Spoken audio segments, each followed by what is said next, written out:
चांदी से करते हैं। चांदी में 1,47,700 के आसपास कारोबार हो रहा है। शुरुआती तेजी थोड़ी बढ़ी है, शुरुआत में हल्की नरमी भी दिख रही थी, लेकिन कल शाम के सत्र में बढ़ी थी।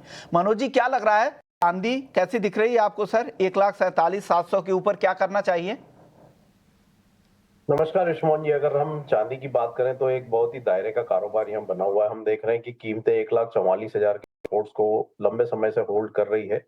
वहीं 1,50,000 के स्तर पर यहाँ लगातार रेजिस्टेंस बनते हुए नजर आ रहे हैं। तो हमारा मानना है कि जब तक कीमतें 1,50,000 के स्तर को पार नहीं करती है, फिर वहां पे फ्रेश तेजी देखने को नहीं मिलेगी। तो एक दायरा जो है बना रह सकता है। 1,50,000 के ऊपर ब्रेकआउट आने पर फिर यहाँ पे एक बार जो है फ्रेश रैली जो है वो देखने को मिलेगी। तो अगर कहीं भी डिप्स आते हैं 1,35,500, 1,46,000 की रेंज में, तो वहां पे बाय करना चाहिए 1,44,000 के नीचे के स्टॉप लॉस से। और ऊपर में 1,48,500, 1,49,000 के आसपास वहां मुनाफा वसूली की सलाह रहेगी। गोल्ड में क्या करना चाहिए मनोज जी? गोल्ड को अगर आप देखें तो ये भी आज हल्की तेजी दिखा रहा है, लेकिन अब रेंज में ही रह गया है। क्या टाइम करेक्शन का समय आ चुका है? अब बाजार एक दायरे में ही रहेगा या कुछ बड़े एक्शन की उम्मीद करनी चाहिए गोल्ड में? बड़े एक्शन के लिए मार्केट तैयार हो रहा है, ऐसा हम कह सकते हैं विश्वमोहन जी, क्योंकि अनसर्टेनिटी अभी भी बनी हुई है। और जिस तरह से यूएस में जो दो गवर्नर के इलेक्शन और न्यूयॉर्क सिटी के मेयर के इलेक्शन में यूएस प्रेसिडेंट की पार्टी की जो हार हुई है, तो उसके बाद यहाँ कहीं ना कहीं अनसर्टेनिटी जो और बढ़ती हुई नजर आएगी।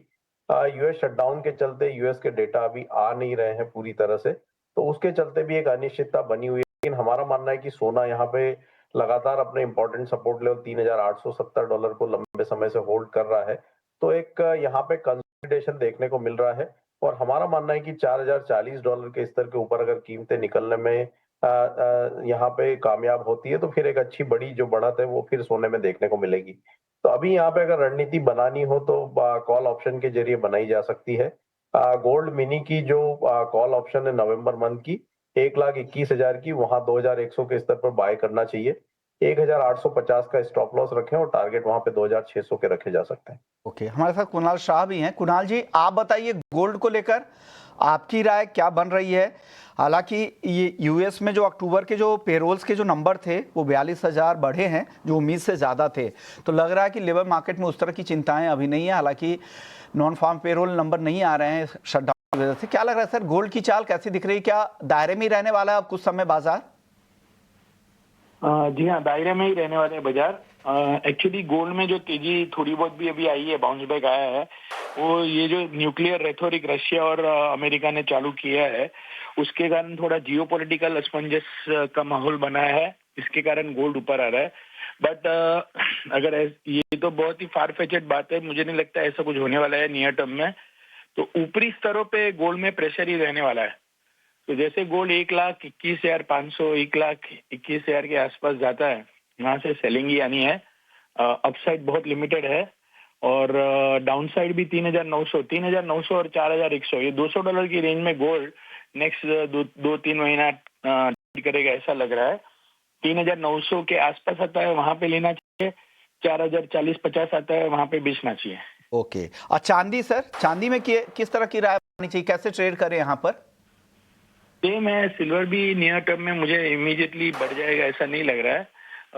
1,50,000, 51,000 अपसाइड कैप लग रहा है और ऑन द डाउन साइड 1,44,000, 1,43,000 का कैप लग रहा है। सो मैं रिकमेंड करूंगा ऊपरी स्तर पे बेच के काम करना बेटर रहेगा बाय करने से। ओके, बाई करने से अच्छा है कि ऊपरी लेवल पे आप बेचकर काम करें तो ज़्यादा अच्छा है। आप बताइए प्रथमेश जी, जो डे ट्रेडर है, आज इनको ट्रेड करना है सोने और चांदी में, उनके लिए क्या सलाह है?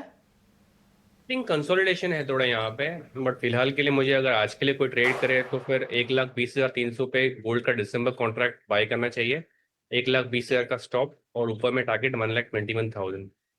सिल्वर में भी दिसंबर कॉन्ट्रैक्ट में 1,46,900 पे बाय करना चाहिए। 1,46,400 पे स्टॉप लॉस, टारगेट 1,47,900।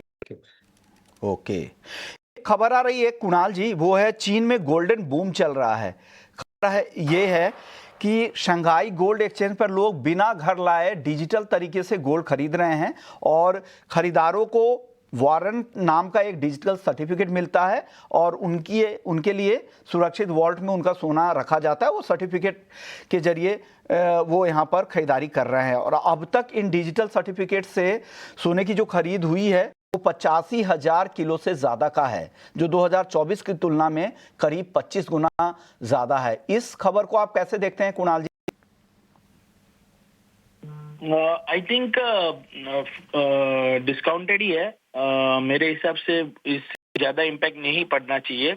ओके, सो मैं ऐसा मान रहा हूँ कि ये एक गोल्ड फ्रेंजी जो चल रही है, that is not the whole reason for जो गोल्ड में जो हम मूवमेंट देखा है लास्ट में 4,000 से 4,400 तक, 3,800 से 4,400 तक, वो एक पैराबोलिक मूव था।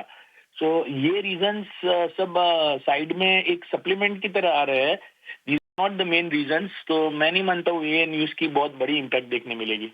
ये आपको लग रहा है कि लोग अब ज्वेलरी के बजाय बाहर से या डिजिटल गोल्ड को ज्यादा वहां पर प्रायोरिटीज दे रहे हैं? जी हाँ, गोल्ड की इन्वेस्टमेंट डिमांड ही वन मेजर रीजन है गोल्ड के प्राइसेस बढ़ने के लिए।